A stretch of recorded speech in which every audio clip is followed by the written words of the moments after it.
It's a robot from the 80s with interchangeable weapon hands, a lenticular chest sticker, and it comes in black. Is the Battle Android Trooper the greatest GI Joe figure of all time? Let's find out with your hosts, Steve, Paul, and Rob. Robot. We're back, everyone. Another toy focus. This time, it's the Battle Android Trooper. Oh, are we all showing our toys at this point? Yeah. Show our toys. Yes, viewers, you're in for a treat. We're just going to be clattering action figures up against our cameras all session long. Who's got what on their bats? I'm curious. Whoa, Steve looks like he's going for the claw. Mine's naked. I got the hand. Rob's going for Kung Fu grip. I opted for the flamethrower on mine. Well, since I own 5 1986 bats, I never have to choose. Showing off. Completely. Damn, I thought I was so fortunate to have 2. Stephen was Claw, like, 2's not enough. Flamethrower. Hands. My God, he's just showing off. Laser. Now. Yeah, that is the laser. The snow cone maker.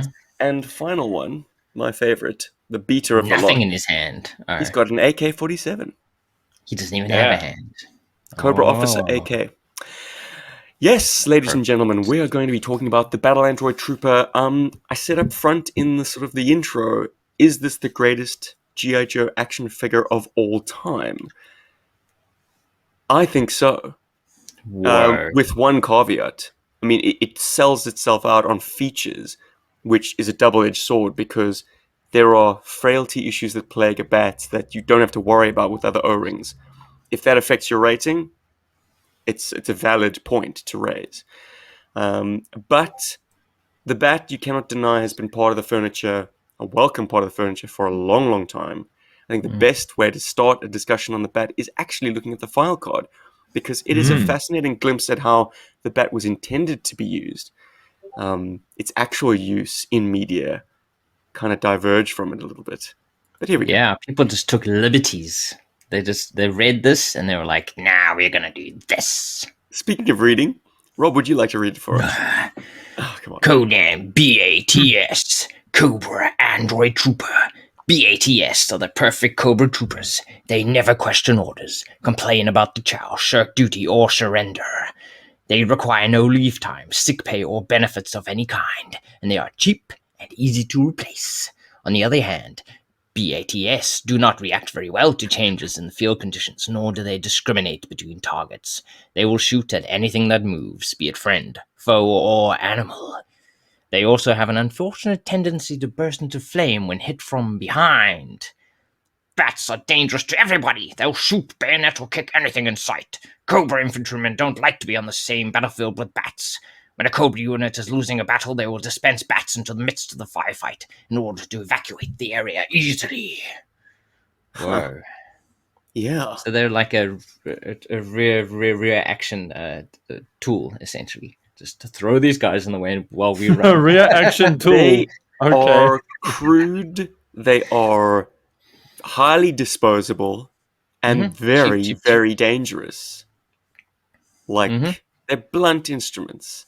Turn them on. Basically a shock troop that you do not want to be putting friendlies in the field with because they could do anything. They're a ticking time bomb of destruction.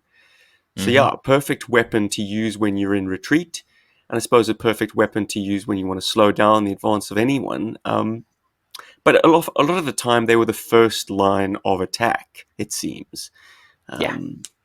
Let's talk about comic book appearances, because while the first appearance of the Battle Android Trooper S is issue 44, Improvisations on a Theme, I was just about improvisation on a theme, the presence of android and robot troopers in GI Joe can trace back as early as the Trojan Gambit in issue 3.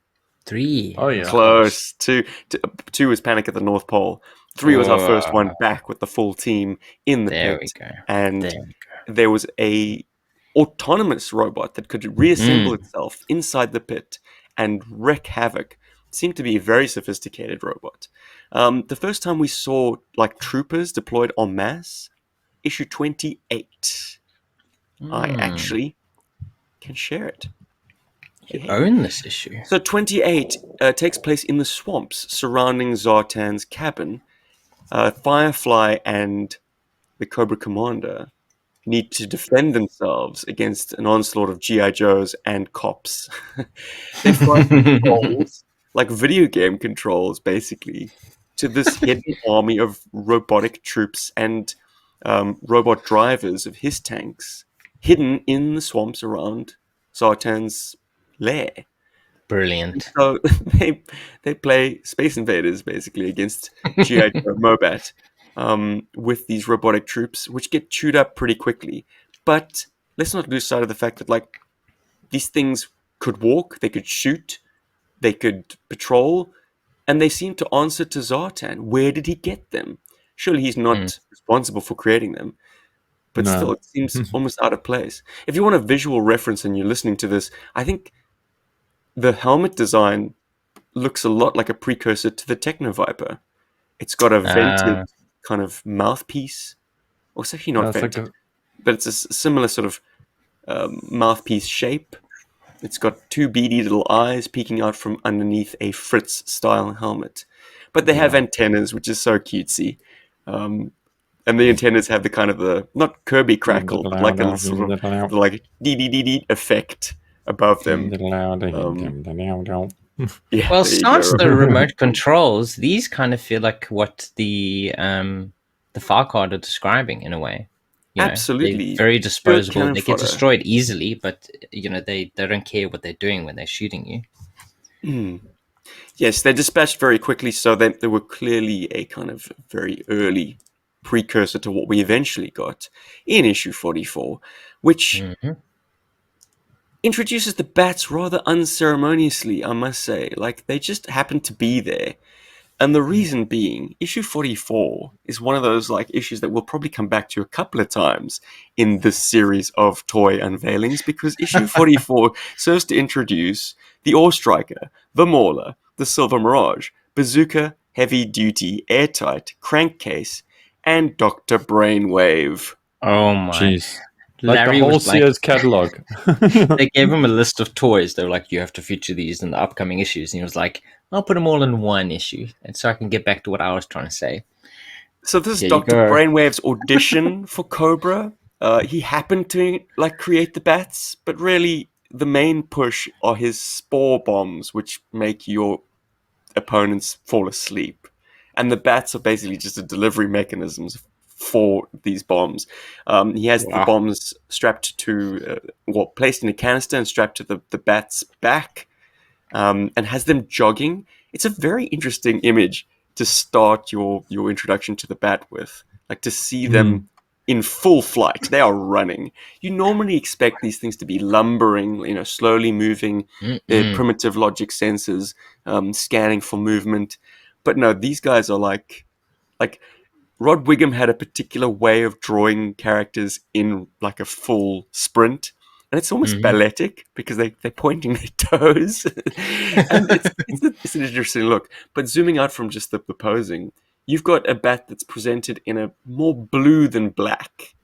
And I think this gave rise to the common idea that the bats are actually blue and not black, because there are other appearances by different colorists and artist teams also presenting the bat as blue. But yeah, maybe they were working with prototype images. The head is much more stylized. The fin on the top of the head is sharper. Super 7 have done a version of this, and it is distinctly different to their all-black, more cartoon-inspired. Or it could be what Ultimate. Paul's about to suggest. Yes, It's comic book black. I know, but then you're going to see later panels of it being more all over blue. Right. Okay. But that's Inconsistency. fine. in printing. You're absolutely right, Paul. I mean, is Superman's hair black when it has blue in it? Yeah. So yes, we see bats on bikes. We see bats driving semis. They're very capable of multiple complex things. Shooting guns, aim While fire, driving. while driving, operating his tanks. That's Very impressive, impressive. actually. Yeah. But ultimately, the good guys win, and the disposable robots are destroyed. Ah. Other appearances that I'd like to bring our attention to. Let me check my rap sheet. Okay, so issue 72, we see a bat being used even more sophisticatedly. Not only is he driving a truck, this issue is called Stiletto, if that rings any bells to you long-time comic book fans. He's driving a truck around Utah to deliver Star Viper on his secret mission to invade the pit, sneak into the pit. Star Viper thinks the bat looks a little bit too conspicuous, just wearing a trucker hat and So they make him look like Ronald Reagan. they put a Ronald Reagan rubber face mask on the bat, and somehow it has eyeballs now. I mean, we can clearly see that the rubber mask has no irises, no pupils, no eyeballs. Yeah. But once he pulls it onto the bat's helmet or mask or whatever you want to say, robot head, suddenly it looks just like the man. Good old dirty Oh, Dick. like How very Not reservoir Ronald dogs Reagan. of them. It's Richard Nixon, Paul. Sorry, It's you Nixon. wrong-footed me. Sorry. Hey, Yeah. it's okay if I don't know what American presidents Yeah. look like. Well, exactly. Nixon had a particularly distinctive look with that big old nose No, and the hairline. I mean that is my bad. I just Reagan for some also reason, had a very Reagan came in my distinctive head. look.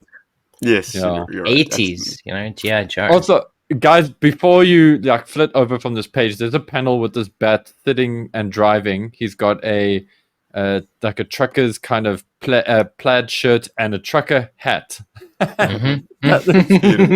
That is actually so cool.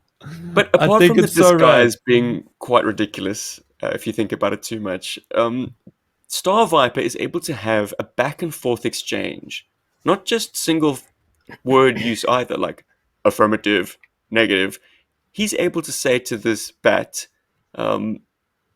repeat your instructions, and the bat rattles off what he's supposed to do. I am to drive back and forth on the highway twice a day, always passing the spot at noon, at midnight. And What? I just think that that's quite a complex set of instructions for something that otherwise would only be Be like an instructed automaton. Be used for that's like where the enemy is. destruction. Shoot. Yeah. Yeah. And then What- he signs off by saying, Star Viper says, correct, get going, and don't pick up any hitchhikers. To which the bat responds, I won't. Is this a smart bat? Is this some kind of like... It feels like Larry had just watched Terminator, and he But- was kind of basing this off Terminator. See, that was going to be my question. When does this issue? This must be 86. 88. 88. And this is Okay, another so- introductory issue that introduces Star Viper, the Stellar Stiletto, Skidmark, the Ooh. Desert Fox, Okay. and Windmill, and Wildcard, and the Terminator the Moon 1 God. is Terminator 84. 87. Is it 84? Yeah. Okay. So it'd been out for a So while. yeah, It was on TV affirmative. that night. Possible. Exactly. As he was writing the dialogue, he was like, "Cool movie, love it. That Arnold Schwarzenegger, well cast." What a guy! What a guy! Well carved out of oak. I love that they put So- Conan in that movie. Already we're starting to see the bats occupying far more uses than the file card ever intended. Mm. But just to dial it back a little bit, guys, let's talk a little bit about the Rolling Thunder issue, issue number 80. Is it 80? Yes, 80. Also Now, coming out that year. This Now, looks like real bats. This looks like real bats, absolutely. And notice that they are colored predominantly blue. They are kicked out of a Cobra transport helicopter onto an unstable island, and the conversation, which is then repeated in issue 130 almost, like verbatim, is like a regular blue shirt is asking Firefly, the Joes are bluffing, nobody's crazy enough to jump that. Somebody's got to do it. Why don't you go first? I've got a better idea. We'll deploy some battle android troopers. Chucks them out of the helicopter. They get busted up.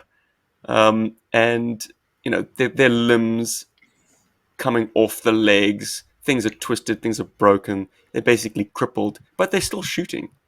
Yeah. If they can still shoot, they're performing their job. Mm-hmm. They're quite a cool like metaphor, so to speak, for how wretched the Cobra are. That there's a lot to be said about how somebody treats somebody they feel is below them, and it's always a great way to enhance a villain, to do things like that. So the bats, in a weird way, you feel sorry for them. There's there's something about it that just seems very cruel about those 3 panels on that page with them kicking the bats out, and and it's great because trust Paul to have sorry. sympathy for the mindless automatons. For the machine. Yeah, but I mean, I would, but also I feel like it's meant to drum up some kind of human reaction in you, you know? I mean, it's funny as well. It's not messed around. Yeah, it's very callous, but it's also hilarious. Yeah. One of my favorite uses of the bat, we touched upon this issue before as well. I seem to be going back to the well of like familiar stomping grounds. But in yearbook number 4, Trade-Offs, a battle android trooper, under orders by Serpentor and Dr. Mindbender, beans Fred 7 Cobra Commander on the head before he could put his battle armor Cobra Commander helmet back on. And then Mindbender cooks up the idea, and Serpentor, that they could put a battle android trooper in the Cobra Commander armor and have him be abducted by the October Guard. Hopefully they don't notice he weighs a ton more than he should. Yeah, that is actually the flaw in the story, because I mean, surely horror show. Well, maybe they assumed that the weight of the armor was what was. I was gonna say, making it yeah. super heavy. That's why he weighs so much. But I just want to mention, I love Cobra Commander's helmet in that page, on that page, and that's what did you say? That was yearbook 4. Is it? Yes, this is good old Herb Trimpe on the illustration chores. So yes, they put a bat in this armor for reasons unknown, but then he is abducted by the October Guard in story, and this is an interesting facet that we might come back to later. Serpentor has a remote control to change the sort of the settings on the bat. They can reactivate the bat remotely and then switch it to berserker mode. The October Guard are making good their escape in a helicopter, a stolen 4-seater Mamba, and when the bat goes berserker mode inside a cramped helicopter, well, yeah, that helicopter gets stricken pretty quickly. Destroy, rend, obliterate. Not only does the bat go into berserker mode, but it also has like catchphrases so that it says at the time. Awesome. I think Larry is hoping they'd put that, into the sound attack figures. That would have been great. It's pure comedy. Ah! Grab him before he hits the rotors. Grab him. Scream! He strikes the rotor blades of the Mamba, and that sends it crashing down into the waters of the Gulf. Well, that's a very good improvement on the design of the bats to actually be able to switch modes from a distance. Because you can then deploy them, have them get into position wherever you need them to be, and then have them actually start attacking. Like that. But how detailed can you make those orders? I mean, it seemed like Serpentor could only like select a different setting. It's probably berserker mode or guard mode or guard mode. I don't know what else you would do. Patrol mode or just sexy mode. Bed mode. Wow, wow, wow, wow, wow. Oh, yes. Well, most recently, guys, we've seen in the pages of Skybound's Duke issue 5, the big bad that he faces off at the end is a battle android trooper. Fantastic show of the bad. You can shoot Duke in the leg. You can have him punch out of a Sky Striker and have him hike up a mountain in the snow, but he can still brute strength a battle android trooper to death. Clearly, that's their Achilles heel, really. Sounds the battle and we'll hear more cry. about that in the cartoon rundown. But I mean, the reason given by Destro at this point is his bats have a critical power supply issue. Yeah, it's basically just setting up that Energon is what we need to power Mars equipment. But that also enlightens us into another fact that we need to debate. In the Energon universe, it's posited that the bats are Destro's creation. In ARA, if you dial back to issue 44, Dr. Brainwave, aka Dr. Mindbender, okay, drop the gag, because they misname him a couple of times in that issue. He's either Dr. Brainwave or Dr. Mindbender, depending on the panel. Anyway, so Dr. Mindbender was responsible for the creation of the bats. So I suppose we can get into the debate in a minute. After the cartoon, yeah. There's After some the things I want to cartoon. mention in the cartoon, After yeah, because this the advertising cartoon break. also think- throws a bit of a curveball as well to all of that. Mm. Yeah. We also should mention that in the Devil's Due run of the early 2000s, the Battle Android Trooper had this kind of plot arc called Malfunction, which ran from issue 10 to issue 13, four-parter, where there was a smart bat. Not only a smart bat, but a bat just replete with ridiculous amounts of strength, weapon systems, just barrels that seem to pop out of every conceivable portion of the Battle Android Trooper. He is Ladies. once again posited as a creation of Dr. Mindbender. He wants to install this new sophisticated logic chip. Turns out Firefly already installed it secretly behind Mindbender's back and set this bat off the chain, so to speak. It tears through the dreadnoks. It gets hunted down by a joint strike team of GI Joes and Cobras, all trying to put a stop to this thing, one way or another, for various reasons. The Joes obviously want to keep it away from populated centers to avoid collateral damage. Cobra wants their toy back.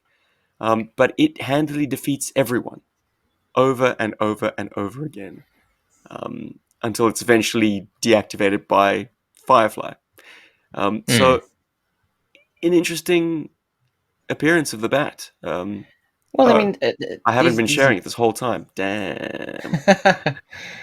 Damn. Let me show you pictures, boys. There it is.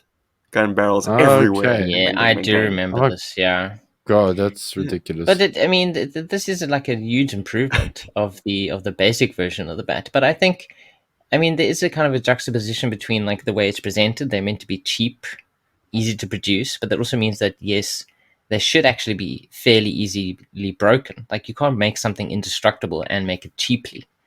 So Yes. when you defeat a bat, I think it does make sense that it is not super easy to defeat, but I mean you can damage it a lot, but it can still be functional and be cheap, I think, as well. So I think this one's being smart easy enough to defeat have actually isn't very hasn't ever, at least, sophisticated, it hasn't ever really been a problem to me, at least. At least the original versions. Well, this one runs on for 4 issues of taking a pounding from various opponents, and it's still ticking by the end of it. It looks completely different. Yeah, that's extreme. All the But I think basic it's probably furniture is there. upgraded itself. Yeah. In story, Mindbender upgraded it to the point where it's very hard to kill, and he's about to install sort of the new logic He was sensor. probably testing out like what would an improved version of the bat actually be like how effective would something like this be? Versus the cost of actually mass producing something like that. It's almost like an overt kill, as it were.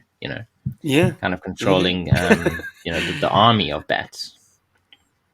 nice. All right, I think I have said enough about comic book appearances.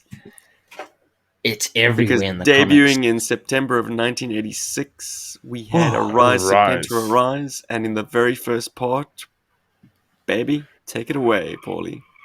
So, okay. These are a little bit out of order, but the bats are deployed in the... I don't know if this is...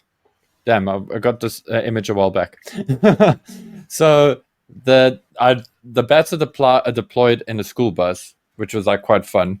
But actually, what's more important is the first time we see the bats in animated form is here in Arise, Serpentor Arise. Why is that kind of remarkable? Because it's the second season of GI Joe.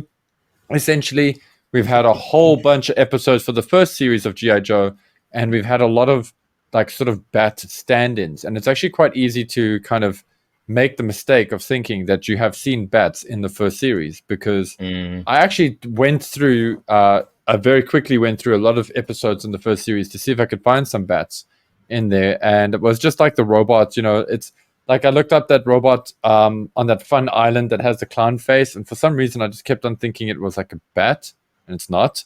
So yeah, so we have the bats sort of show up here in the Arctic, and they face off against a couple of Joes. I actually just got some really cool choice shots of them because I love seeing this thing on screen. And there's a great moment as well when they overpower some bats, and they actually find its weakness by shooting it in its chest, which is exposed, which is weird because that's not really necessarily weak. And Steve, I remember once upon a time we had a conversation about that where, in fact, I think we've even had this conversation on the podcast, guys, where is the centerpiece actually the weakness, or is it the most armored part of the bat? Like Batman. It's like Batman. Yeah, I think we have had this discussion. Yeah, like that obvious point on Batman's chest, the symbol is basically to draw your fire towards that because it's where he's most protected. So it is Let's kind of not like overlook- they've used. Let's Yeah. not overlook the greatest weakness the greatest weakness of the Battle Android Trooper, and that would be Sergeant Slaughter. In their very first appearance, they have the Joes beat, and then Slaughter appears, and now that's a real soldier, guys, because he just tears them up with his baton, his swagger stick, if you will. Wow.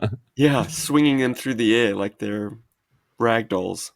Like you Very just don't amazing. care. This is not an image of the Whoa. bat. This is of the Baroness from Cobra-Thon. Oof. Paul did just had scour to that. put that in there because I just had to put that in there because that's a great shot of the Baroness.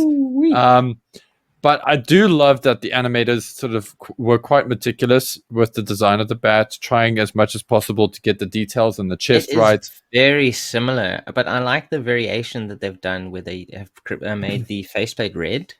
I think Yes. the red accents on the helmet are actually really cool. Yeah, it definitely gives it a more sinister look. They also hint at, and this is, I think it's the episode something like "Surrounded by My Enemies" or something like In that. the presence of my enemies. We always There do we it. go. Yeah, It's a lovely more title. fun that We way. just can never remember it. And the bat is revealed to have a light feature in its chest. That is So- so cool. That's And useful. it And is that's pretty not a useful. light up feature. It's like a sort of a flashlight. Yeah. Yeah. I would have So just like- assumed they had night vision. You know, like they have different vision modes. That would have But been my. it's still That is cool though. It is cool, but yeah, that is also my thinking, is that they would have some kind of night sight kind of thing going on. And then, just again, okay, the proportions did get a bit wonky with these guys, sometimes at different angles. They did get a bit buff and their heads went a bit small. But I do love that some of the strong design features, and this is something that I want to get into with the bat as well, is the bat has got a very distinct look. And if you look at it through the different comic appearances and the animated series appearances, it's always been consistently its classic look. Aside from the obvious departure into the Bats Mark II. But Yeah. once they got that look down, they pretty much kept it. And, some details will change, but you'll always have that face mask. You'll always have the silver hands kind of vibe. And that was very cool. Also, in the presence of mine enemies, there's a moment when two bats seem to encounter a boss from Contra. It's actually just a mutated snake thing. And it's Mara and Slipstream that are just Raven. sort of surviving through. Raven. I keep calling him Mara. My bad. It's Raven. Thank you, Steve. Mara Jade. And yeah, they sort of encounter this giant lizardy snake creature who also like trashes some bats. And if you guys have never seen this episode, maybe seeing this image on the YouTube version of this presentation of our bat chat will get you to watch the animated series, because it's just crazy like what they put the Heck bats yeah. through. Do it. Yeah. An interesting detail they did change with the bats is they gave it 2 grenades on its chest. Well, at least the original figure has 1 grenade. So they're like, it's evil, it's bad, it has to have tons of ammunition. Let's give it another grenade. I think it looks better with 2 grenades in animation. When you draw it, I feel that 1 grenade doesn't feel like enough. In fact, I actually love the design of the bat so much that it is one of the we have like a bat lookalike as one of the merchandise items Yes, that GI Joburg inspired sells. by. It looks like a bat. It's not a Very bat. inspired. Yeah, So, it has 2 grenades. It can't be the bat. yeah.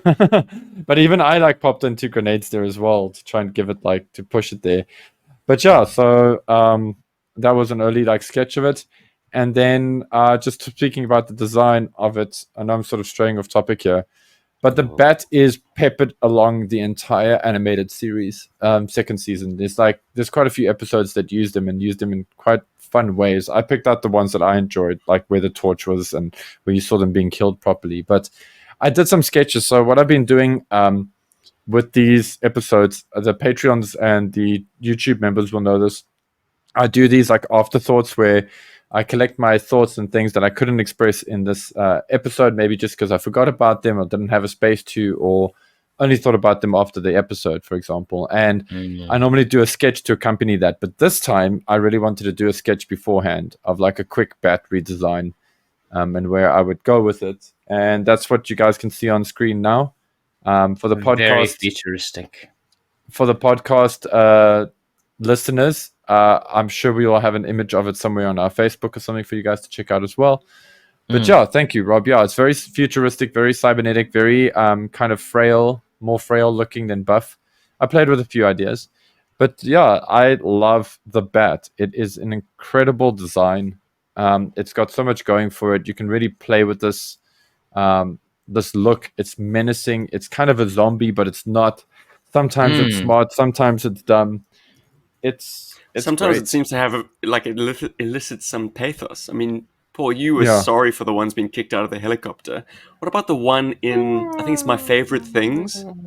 He is ejected out of a night raven pod or something. No, he has to throw, like, it's the episode where they're collecting parts of Serpentor's previous Oh yes, lives. yeah. He throws a painting into the air as he's tumbling off a mount, like a snowy peak, because You're that's just like- the important part of the mission. And he's like, he watches the night raven fly past. You know, he manages to survive the impact. And doesn't he walk out of a barn with like a pitchfork stuck into him or something? I seem to remember something like that, but it seems Lonely very sad. bat. They're leaving me behind. At least I completed my mission. I must find Sarah Connor. I must find an outlet for charge up. For the charger. Yeah. Must connect to a Wi-Fi. I don't know what Wi-Fi is, but I want to connect to it. Yeah, because Guys, let's talk a little bit about our personal journey with the bat. What was our first exposure to it? Rob, when did you first encounter your bat? A bat. I feel like the bats. I feel like the first version that I encountered there was version 2. What was version 2? The 90s version. So that's the version that I always imagined and saw, was that kind of like more orange and black version with the full orange faceplate. I mean, it still came with the cool backpack. We had a couple of weapons. This version, I think, the first time I saw it, I don't know if it was Steven's one. I think I had a friend in primary school actually who had me. one. Yeah, no, he had one. He had a couple of friending around. Playing with other boys, Rob. You scallywag, scoundrel. I think that was my first brushing with any version of the bat, was version 2. And I think eventually, obviously, going online and discovering Yo Joe, that's where I think I, for the first time, saw the original version of the bat. I was just really blown away. Wow, like, dude. this is what that second version was based off. I mean, second version is really cool, very 90s, but this is timeless, I feel. The original version. It's absolutely gorgeous. But I think it was quite some time before we actually got our own bats, I think. That is why I sound so surprised, because I thought you, being friends with Steven, you would have encountered a bat much earlier. No, I mean, that's the only version we had forever, I think, was just the 90s version. And then I think, was it off eBay we got our first version? Or you got me my version? You got 2 on the bounce, basically. Yes. I think you were just like searching for So bats on excited. eBay, and So excited. you were bidding on 2 at the same time. And they both went your way. We won Rob. both. Ooh, shit. I don't know if was this one of the instances where I closed out the auction, because like it was happening back in the day. Like if you had Wi-Fi at home, you were made. Yeah. I used to log on to eBay using my PlayStation Portable at my parents' house while I was in varsity to Oh, cool, do a your last PSP. minute sort of snipe. So Yeah, Stephen was might have very good at that. Like it might have not I been that know He instance, is. but I do think there were times where like you were like, I can't I can't finish watch this this out, Stephen. auction. You're gonna have to Yeah, finish it off. this happens at 3 a.m. I don't have access. So I was like, Yeah. okay, I'm waking I up. gotta do it. Gotta get the toy for the collection. And But yeah, yeah, I think you had there was two that original time too. bats, and I felt Mhm. like that was enough bat for me because they felt very much like they were yours. And I touched on it in our introductory chat, and I'll touch on it again, and I'll touch on it right at the end. But Keep touching. bats are frail. Mhm. They you got to watch out for those things. Definitely do. Paul, I how mean, about you, my man? one, well, this one. I mean, it's I think its hand is fine, but on the other one, there's kind of like a little bit of a tear in the plastic of the hand.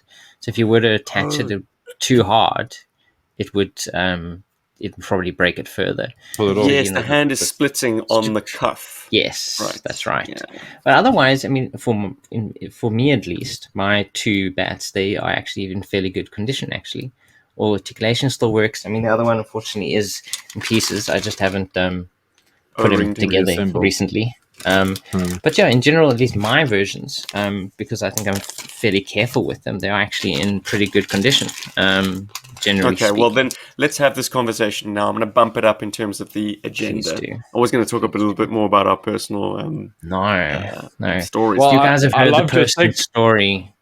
I That loved your matters to segue, mine. but I just wanted to let Rob finish.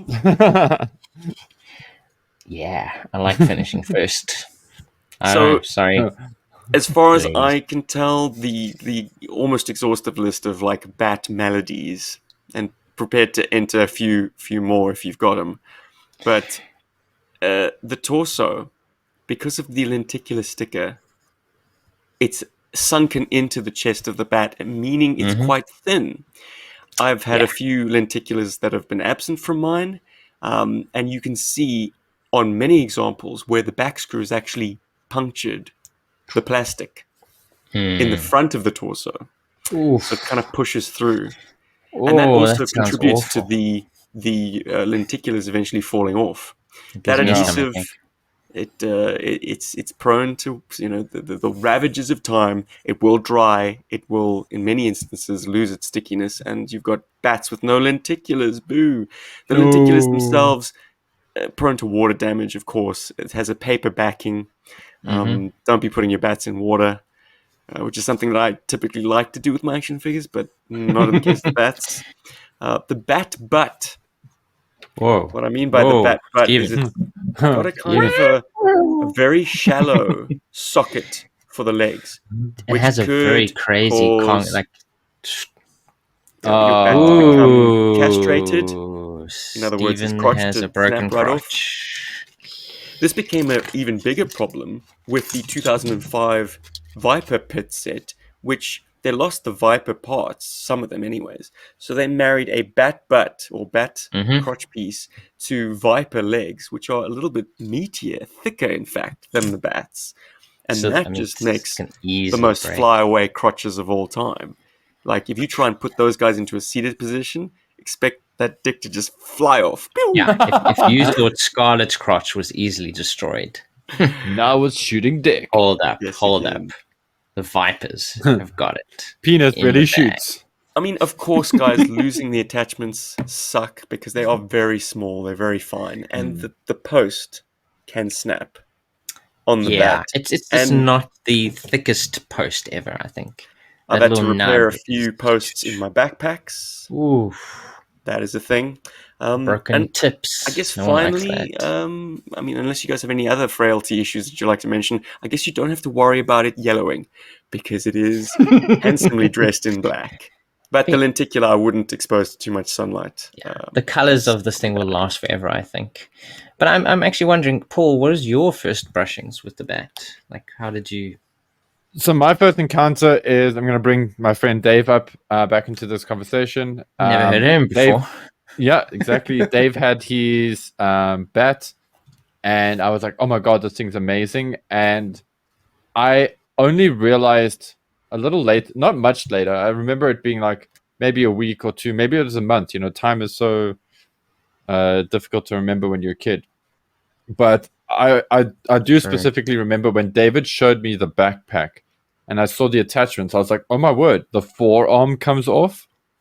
Like, how amazing is that? So then, yeah, he showed me how it changes up weapons, and that was my first time. It's like I saw the bat at David's place, and that was one figure that David was like, he didn't mind me playing with it, but he was like, I was not allowed to change the hands ever because he was scared of me breaking those posts. So that's where the fragility segue comes in. David was like, cuck, scared of me breaking that. And it was a figure that I actually did for a long time sort of covet. And so when they did when we got our nice 90s series and they did the version 2 bat, that was the first bat I actually owned. And so that was like a really special moment. And surprise, didn't break the pegs on that one. And that one's pegs are actually a little bit more fragile, if I'm not mistaken. And then I would argue the other way around, but sure. Yeah, listen, I would say it's just I remember like Dave actually, ironically, broke the peg on the Bat version 2. Not too long after he got it. Yeah, it's shorter I don't and know. it's thicker, but hey, I think it's rough that play. giant rocket launcher or something. I think David was just being he probably maybe too didn't cavalier pull it with it or off. something. Properly, Wrong yeah. angle, And also, so that was my first encounter with the Battle Android Trooper. And also, I think this is kind of worth mentioning. When I realized that you can change his hands out, then the conversation about him being an android was a thing. And then, because up until that point, I pretty much thought every helmeted Cobra Trooper was actually some form of an android. Like, to me, I think I also just liked the idea of them being robots as well. And yeah, that just like kind of really worked for me. There was like a lot of, when we were kids, there was like a lot of stuff on TV that had to do with like robots disguised as people, not necessarily Terminator, but like other kinds of robots. And there was that, what is that little girl that's also like secretly a robot and she lives with that family. There's all that kind of stuff going on. Daryl, all those like things. And so I like the idea. Familiar. I like the idea of the bats of Cobra Troopers essentially, or masked Cobra things like a target and stuff being cyborgs and whatever. And then but that was like my encounter with the bat, and it was a special moment. And then I feel like this made the target a robot, didn't we, Rob? Mm-hmm. Yeah, we absolutely did. It's not uncommon to think that faceless, completely no skin exposed Cobra and Destro troops are robots. Are placeholders. Robots were huge back in the day. And thanks to 3D Joe's for this excellent card back that we're going to be treated to. My first brushings with the Battle Android Trooper was on the card back. The little well, I was like, that has got to be the greatest figure of all time. I wanted it so badly. I fawned over that tiny little excerpt of the artwork. And it's another great variation as well. The faceplate is black on the artwork, which and the elbows are flesh. Yeah, should we have a little talk about that? So I mean, that suggested really is an android rather than a cyborg rather than an android. Yeah. That's a very weird detail, actually, because it doesn't come across in the file card. It was an early, I suppose, notion that this would be a cyborg, and I think we've talked about it in our file or our card art podcasts from ages back, that the bat's head in the card art looks like it's a late edition. Well, that's because it was. They're painting over something else. Interesting. The bat's heritage was going to be cyborg, and that's why he's got those fleshy elbows. Yeah, and why it's very obviously clothing as well that he's wearing. It's like, why would a robot be wearing clothes? Boom. I think that is also a very good link there. Either way, I mean, so cool. Outstanding presentation, and I'd really, really like to talk about probably the standout element on it, which is the lenticular chest sticker. Absolutely insane. How cool is that? The first appearance of it in GI Joe as a toy line, as far as I can tell. Yeah, I'm pretty sure that is the first use of lenticular in the Joe line, at least. Bats came after Lightfoot, hey? Yes. Before Yes, Lightfoot, of course. before before Lightfoot. Lightfoot. No, that's why I'm just like, because Charbroil, Lightfoot, they have lenticular. Who else has a lenticular? Charbel, Lightfoot, Bats. Lightfoot has 2. Whoa. Yes. I feel like on that's it, isn't it? One on the robot. But absolutely, Battle Android Troopers in 1986 predated both those figures, and I don't think it's been done better. I think it was an outstanding aspect to that figure, a real standout. Really put It's him on a a different fantastic place of because pride. it's incorporated into the toy. While I mean, I think okay. So lenticulars. I mean, if you weren't aware, they're I think people are sometimes confuse lenticular printing with holograms. Holograms, I think, were a lot more prevalent back in the day. You see a lot more toy lines that used holograms, like the Visionaries. Centurions. There was the Centurions, the Supernaturals, which had entire torsos and heads and torsos that had holograms on them. And holograms are, I mean, if you is basically a 3D recording, essentially, of an object in space. So it's essentially a photograph, but it's in 3D. While the lenticular process is essentially it's an optical illusion. And the concept of lenticulars as where it's actually been around for like centuries, and has its origins even like paintings in caves, and had previously been called a concept called tabula scalata, which is essentially putting pictures on a corrugated surface, and depending on the angle that you look at it, you'll see a different picture. And it's apparently very popular in England. So They probably had like boobs on them. Like, yeah, for sure. So you'd see it one looks picture like and a farmhouse. Boobs. from other angles like that. So either they would do it on a corrugated surface, or you'd have turning prisms. So depending on the image, it would turn, and you'd see another image. And that's more of a mechanical lenticular process, which is actually kind of cool. So yeah, I did not know that was also classed as a lenticular. Essentially, yeah. Mind So it's blown. mechanical lenticular. Well, I've seen those while driving on the highway. Well, the lenticular that we used to, that you see as lenticular printing, and how it essentially works is it's 2 images that have been sliced into pieces, and then they essentially interlace those images, those slices. And that image is there, and above the image is a lenticular lens, which is essentially, well, these days, plastic. And depending on the angle that you look through the lens, you see one or the other image. And that's how you kind of create that kind of 3D effect, depending on how you turn the image. The surface of that lens is like teeth. It's like jagged. Yeah, it's teeth. It's like ridged. So it's like corrugated, essentially. So depending on the angle that the light comes through, it'll show you one or the other image. And it's used everywhere. I mean, you'll see it. I mean, a very good example from a few years ago was there was a line of comics from DC Comics called it was like Villains Month or something. And absolutely gorgeous covers, very thin. Like that was the first time I encountered lenticular printing in years, since probably the B.A.T. But you'll even see it everywhere these days. You can get lenticular puzzles, which absolutely look insane. Can you imagine building a lenticular puzzle? Very cool. But yeah, it's been around, at least in its current form, since probably around the 1950s. That's sort of been used in different variations. And probably the toy line that's most famous for it, because as I said, holograms and lenticular printing is very different from each other. I think there are more toy lines that used holograms rather than lenticular printing. And the most famous one was Mattel's Marvel Superhero Secret Wars toy line, which incorporated... I did not see that coming. I was expecting Cyclonus from Motu. Is it Cyclonus? No, well, he uses it, but I mean, that's one toy. While the gimmick of the entire Secret Wars line was the shields that the heroes and the villains came with. Or whatever shields, so the heroes came with round shields, villains came with square ones, and basically the images, you could swap them out. And they were like little action scenes featuring the characters that they came with. And that's probably I could never get it to look right. Yeah, it was weird. I think they weren't very well made, to be fair. Yes, because to actually have it work properly, the images have to be obviously sliced correctly, properly aligned with the lenticular, which is a lens that's applied to the image behind Got it. the right measurements. Yeah. So if you don't get that Paper right, inserts were keyed, but there they was were still meant to enough be, wiggle yes, room.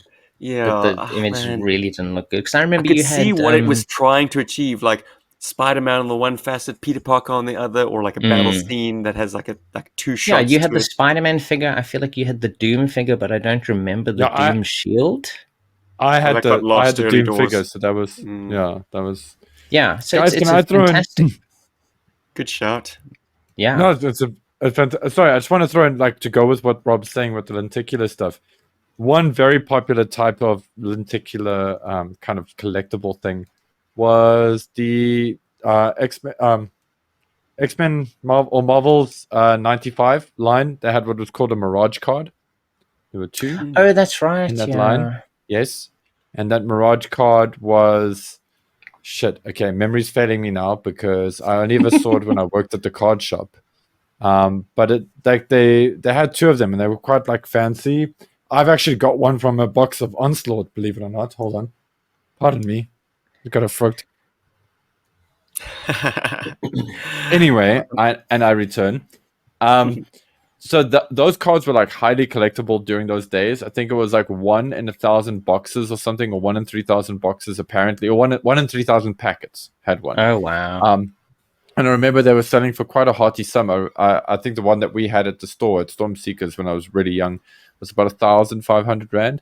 I just can't believe I Wow. forgot the image. That's insane. But yeah, it's a super lenticular, and then the one I have is actually Bruce Banner transforming into the Hulk, and that That's was so like and it's very cool. And that I believe I got that out of the Onslaught because I bought a box of the Onslaught card set. I think it was that card set that I got from. But it was amazing because the amount of frames of animation that they got in there.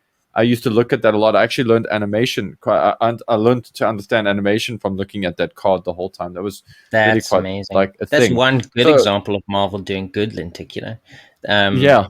So while DC got it absolutely incredible with their Villains Month covers, Marvel did it a few years later, I think for one of their anniversaries, where they kind of like spliced two covers together, but they completely botched the lenticular process. no. So depending on the angle, you would always see essentially both images. You'll never see just the one or the other. It was so bad. Like it would never ever resolve just into the one image and then into the other image.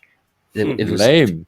awful. It was like How lame. terrible. That's fascinating to me as well. I always thought that lenticulars were maybe a little bit of a hokey science because No, of my it's brushings with it with GI Joe, where it's nice, but it's you get a sense of depth, like fake depth from it because it's the same image twice. But you're telling me that like sometimes the process works can well, sometimes the process works it badly. absolutely can. I mean, yes, it's often used to create 3D effects, but it can also be used 3D, but also to change the effects. I mean, especially with the Villains Month comics I keep referring to, like you would see, say, an image of Supergirl, kind of flying through the sky, and then if you turn it slightly, you'd see a villainous version of her where she's kind of more robotic, but it still maintains the pose. So you can kind of move from the one image to the other. So yeah, it's an optical illusion essentially. While holograms are actually they were originally developed, I believe, for science to kind of image atoms or something to that degree. And the guy who created it and Mastercard, well, just a security feature back in the day. Because the process of creating holograms was apparently very complicated because you need lasers and and you have to sculpt the item 1-to-1. Is that right? Yeah, so the Mastercard bird is actually sculpted that item. small. Yeah, so it is actually that tiny because essentially it is a picture of it's capturing a 3D space. So when it captures that image, it actually exists when it creates that. But since like the early 2000s and the advent of like commercial lasers and DVD writers and stuff like that, the security of holograms apparently isn't as secure as they used to be. So it's much easier to to create fake versions. I mean, you'll see a lot of holograms. I mean, okay, we're going completely diverting here, but you'll see a lot of companies using holograms as like, this is our real product. I think even Bandai uses them on some of their figures and stuff to be like, this is the real deal. But in this day and age, with how easy it is to acquire lasers and actually reproduce the process. It's not as secure as it used to be. But our figures will also always be secure. What a great figure! I mean, we've talked about the lenticulars, but like, there's so many little cool design features on the figure itself. And probably one of my favorites is actually at the back. At the back, You can kind of like see like a little bit Even of the interior replicated, of the but- figure. Yep. Which I It's think like is they didn't very, have very to cool. sculpt additional sort of mechanical bones in there, basically. Yeah. But they did. But you It's get it. Yeah. You know, there's little extra details in there. And also, I think the Bat is probably one of the figures that isn't Snake Eyes who has one of the most versions in the toy line. I mean, I think, at least according to Yojo, there's over 24 versions of Cobra Well, Bat. don't count the number of Dukes and Cobra Commanders, but yeah, Bat is up there, and ironically, not within the bounds of the classic run. You had two plus Overkill. two. If you want to talk And about then they did redesign it. I mean, in the early 2000s, you got the one with the cooler antennas on it, and like both hands are Cool. removable with with the sword and. Well, and, cool is like, the word you could use crazy for it. shit. He's What I wearing would use for shorts, it. isn't he? It's He's wearing yes, he purple is wearing shorts. shorts, yeah, and he has like weird legs that kind of bend backwards or something. And no So they have lenticular. tried. No, it's They've dead to tried me. different things, but I mean, the first two are still the best, I think. With this one, Guys, Also- in your universe, who built them? We never really Ah. resolved that. Oh crap! I forgot to mention that. Ah, that's in the cartoon Ah. thing. That's why I got It's your a back, boy. cartoon. Thank you, bro. Because I've also got a bonus first encounter with a bat that I want to mention as well. So the first in the cartoon series, it's sort of given to us or it's told to us that it's actually Mindbender and Scrap Iron that make the bat, that designed the bat, which is Huh? mad. What episode is that in? In Arise, Oh, is it really? yeah. Wow, I don't remember. They're the that. ones they they like work credited together. as they're like, we made a robot. It's super It's so dangerous. Scrap Iron is cool. the one, yeah, doing the sort of final adjustments on the last bat, like putting his He's head like, on. I'll make it kill. Yeah, he's Well, personally, I've always thought Dr. Mindbender was the creator of the bats. I never thought agree. that Mars or Destro created it, because Destro is more about vehicles, and weapons in general, more than he would, I think, be about cybernetics or humanoid robots. That feels more like a sciencey type thing that Mindbender would do. So It's at least in my also the mind, there's never been any branding. doubt. Oh, the branding. there's also like a branding to like the bat that just feels more Cobra than Destro to me at least. Although Even it has though the the helmet colors is that similar. Destro liked. Yeah, the helmet and the colors of Destro. And he loves But his it's- black and his red. It just But I mean, still feels very like Cobra to me, and it's mm, the reason I feel like it's very Cobra is because a lot of the times the bats, I feel like if Destro had actually designed the bat, they would be more sophisticated. If that makes sense. Like Destro would go full on and make something super sophisticated, whereas Mindbender is just like, yeah, I made robots, kind of vibe. cool. Look how cool it is. It fetches coffee. Seems there's a schism between the ARA run and now the new Energon Universe run, because absolutely, in ARA, it's Mindbender who introduces the bats. They're his brainchild, or so we think. And also in the cartoon series, as you say, Mindbender introduces the bats. Scrap Iron is his boy to Helping him make the do it. necessary He's the adjustments, mechanic, while essentially. Mindbender's more focused on DNA and the creation of a new Whoa. leader. Yeah. But I've had dreams of DNA. I don't know if this is a Mandela effect or if this is actually in the comic book series. Forgive me, everyone, did not reread all of ARA to try and find this In one little preparation for nugget this. where You're Destro, forgiven.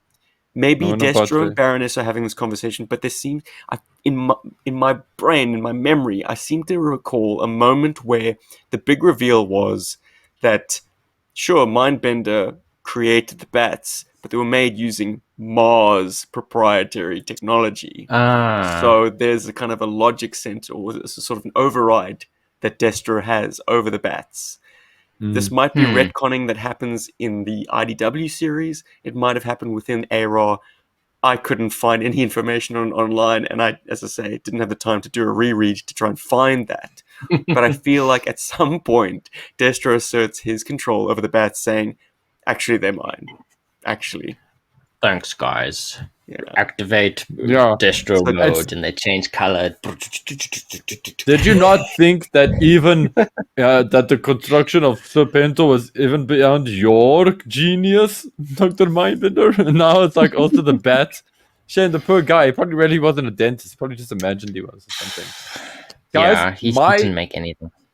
my first encounter with a bat, and this is actually kind of a special one. When I got back into GI Joe via the modern era line of figures, the bat was just something that was just a magical concept. Like I was like, oh my word, I get to own the original yellow and black bat as a modern era 25th anniversary figure, and it was wild. It was so beautifully designed, and I actually did get my hands on one, and I actually got my hands on several.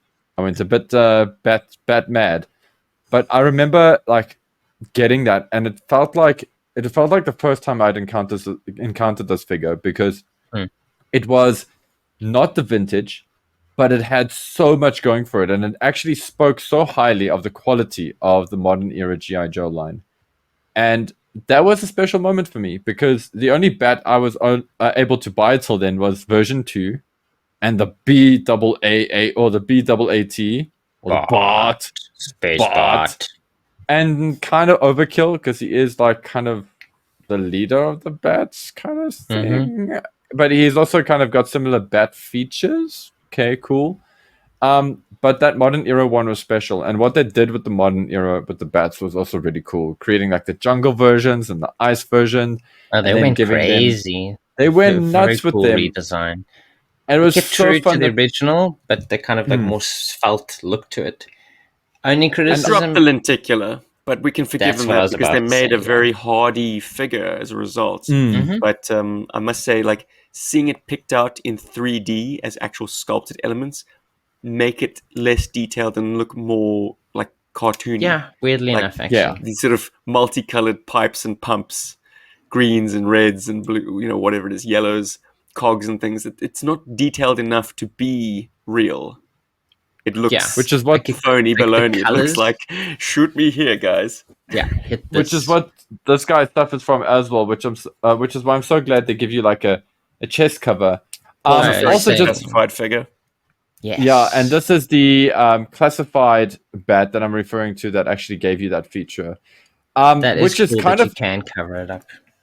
And it's great that you got 2 options. You got a damaged one and a clean one. I've got the damaged one on currently because I just enjoy its personality more. I keep thinking it's got a damaged head. I believe it does. Yeah, I think the eye is picked out. Exposed, yeah.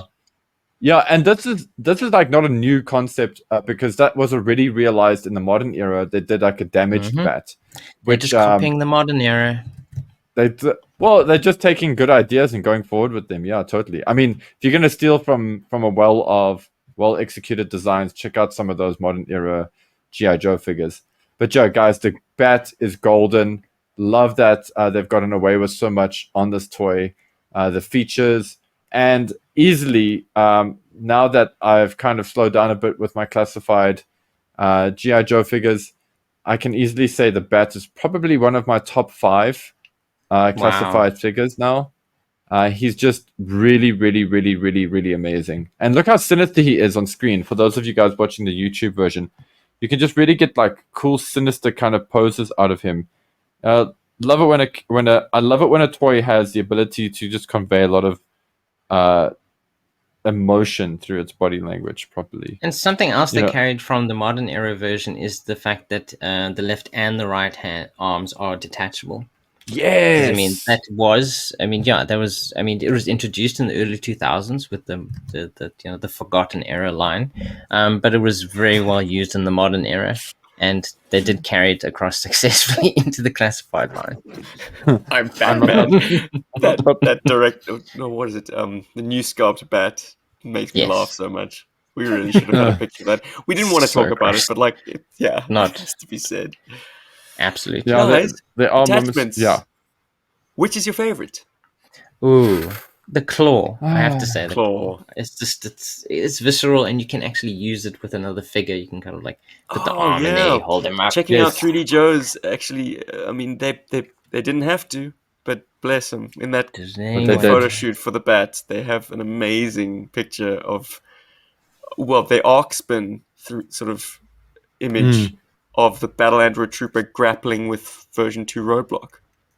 Very, around the Great neck. post on that side if guys get a chance to have a look. Amazing. Yeah, yeah, thank you all, I gotta as say- always, to 3D Joes. Yeah, nice one, guys. I'm gonna say it's pretty unanimous. Like, I also love the claw. It's for exactly that reason. The fact that you can use it to hold up a GI Joe's by the neck or by his arm or whatever. It's just so much fun, and it's just nasty looking. It's got a great silhouette. I remember, in fact, some guys were complaining when the classified Bat came out that the claw doesn't open. Didn't have like some form of articulation. Oh But no.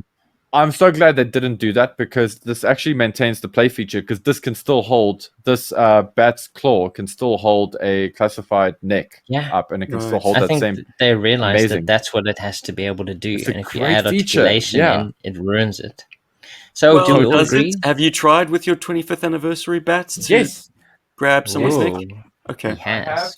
Just to always clarify, grabbing anyone who's not necks. familiar, the 25th anniversary version did have a hinge. So the Oh, saw it edge did. of the Bat claw could drop, could lower.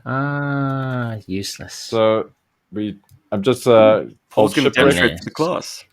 Yeah. Well, So I'm doing it this way because it's just less fuss. Oh no, he on doesn't have his camera. 25th anniversary version. Boo. But it I don't That's have what I my was trying to 25th. call. The You classic take Oh, his sorry, wife man. into the 25th, and I was like, I think you can still get him to pick a guy up. I think the 25th can, but the classifieds it's a heavier grade And of figure, can still do it. and so you though. can you can still like. My point is though, "Wah!" like in spite of the 25th having that hinge, I think it can still, if memory serves, grasp an Well, action correct figure. us in the comics, the comments, guys. Or in the comics, Yeah. if any of the writers on GI Joe are Still salty. It's been a week. I don't I'll be blame you, salty for the man. rest of my days. Okay. I don't know. I think the flamethrower I have the most fun with, to be honest. It is I just- one of the, it's the more Bats interesting being a flame things like trooper that just makes a and lot of the sense laser. to me. It feels brutal, yes, but I think visually the claw is the most interesting. But that's definitely the weapon I think you would do the most damage with, is the flamethrower for sure. Lovely Guys, stuff. is it a drill or is it a laser? The contents list on the card, the classic Battlefield that. Oh, we're running long now. The classic card contents list say that this is a laser. Okay.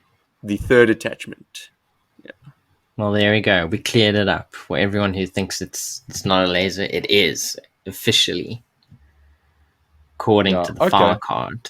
Which So, is gospel. any sense in rating it? I mean, like, we haven't really fawned over the details as much as we could have. The grenade has been mentioned, the belt buckle, the fact that the hand, the sort of non-attached hand, is this lovely mechanical detailing. The backpack, so many details. He has a sidearm, which I always thought was kind of fun. Like, it does suggest that this thing doesn't only use his attached weapons; they can equip other guns. Yeah, to which for point, sure. The Bat that doesn't have any attachments in my collection gets an AK. It makes sense. It looks sure. good. Yeah. And it doesn't these have too things- many colors, which is nice too. It's the black, it's the silver, it's that kind of like mustard, which allows the lenticular to stand out quite nicely. The Yeah, the visage, the colours- head sculpt with its fins and its sort of vents and its roundedness, so vintage, so like Yeah, absolutely. soapbox, soap opera, sci-fi from the 50s. And yet, every time somebody Delicious. tries to change its design, it fails. It's like, Yeah. if you keep aspects of its original design, it wins. If you It try works, to change it yeah. to like the antenna bat, it Antenna fails. thing. That's why the version Don't- 2 is still, I think, a good look. You know, it kind of just Very much expands the so. faceplate outwards, makes it more of a slimmer head. Yeah, it still works, but obviously the original. But they dropped one thing that I'm going to say, like, they didn't have to put a Cobra symbol on this thing's bicep. God knows it's hard enough to do a tamper over all those sort of sculpted wrinkles, but it's Yeah. there. It's present on the bat, and it's like, wow, with all the incredible details on this thing, the piece de resistance is a subtle one for me, and that's they stamped Cobra on that figure.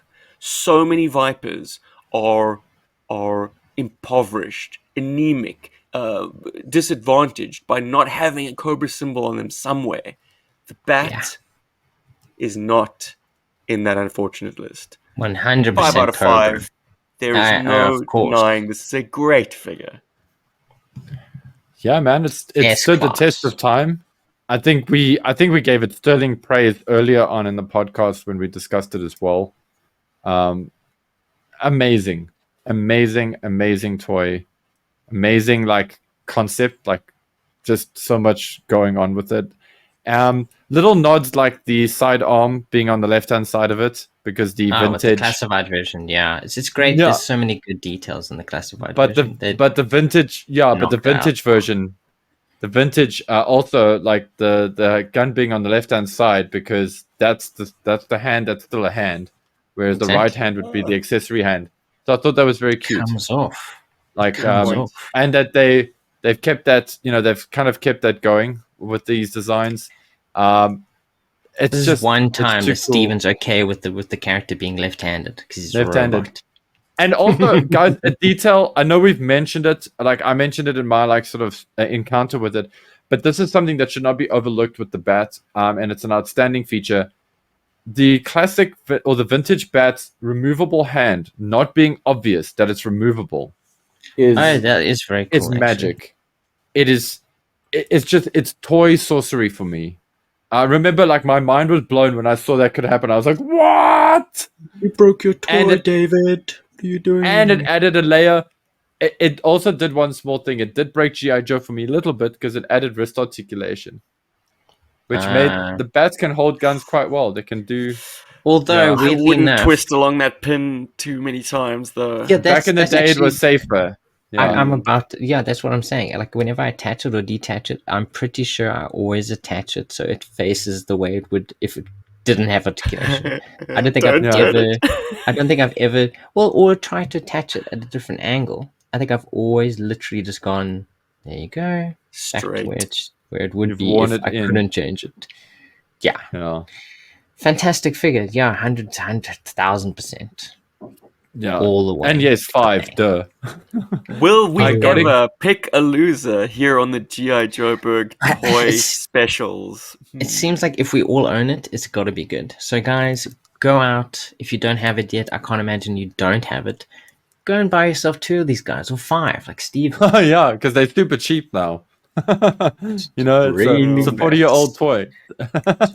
In mint complete condition, a bat will be dear in price. However, it being Like a more expensive mass-produced than a toy deer. with lots of frailties and issues, if you don't mind a broken crotch, or if you don't mind missing attachments, or if you don't mind a missing lenticular, because guess what? Repro. Yeah, I saw a really cool short someone made once attaching a repro. I want a very repro. good. I need one of those for mine because mine sucks. Yeah, and if you want to know how to It do might it, suck, but it is original, so it's the trade-off. Anyway, so it is possible to get bats in beat-up condition, and because it's silver paint, silver Sharpies exist, touch-ups can be made, like, you can refurbish you can crappy bat. recreate a good version for yourself. So yeah, don't overlook a deal, is my point, because not all of my 5 are in mint condition. In fact, I'd say only 2 are in showroom condition. The rest are 100% of mine are fun in to play with. fantastic condition. So guys, just to go around the table again, Steve, you said you had 5 bats. Rob, you said you had 2. I've got 1.5 technically, because my second one is Shockwave. My shockwave bat from Black Major. Thanks to, Yes. Then to Greg.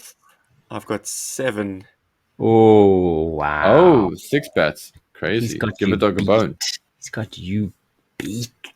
Got me beat, dude. So yes, Yo. I mean the reproduction battle android troopers put out by third parties also exist, and they ain't bad either. You can always feel an Sexy. original, but yeah, your options are there, guys. This is a But classic if you figure. can't feel original, gotta have 'em. feel a reproduction. Yeah. Thanks as always to our patrons. You guys rock. Thank you very much. Love you all. Thank you make it possible also- for us to keep doing the show and just to feel passionate about it every time we come up on here.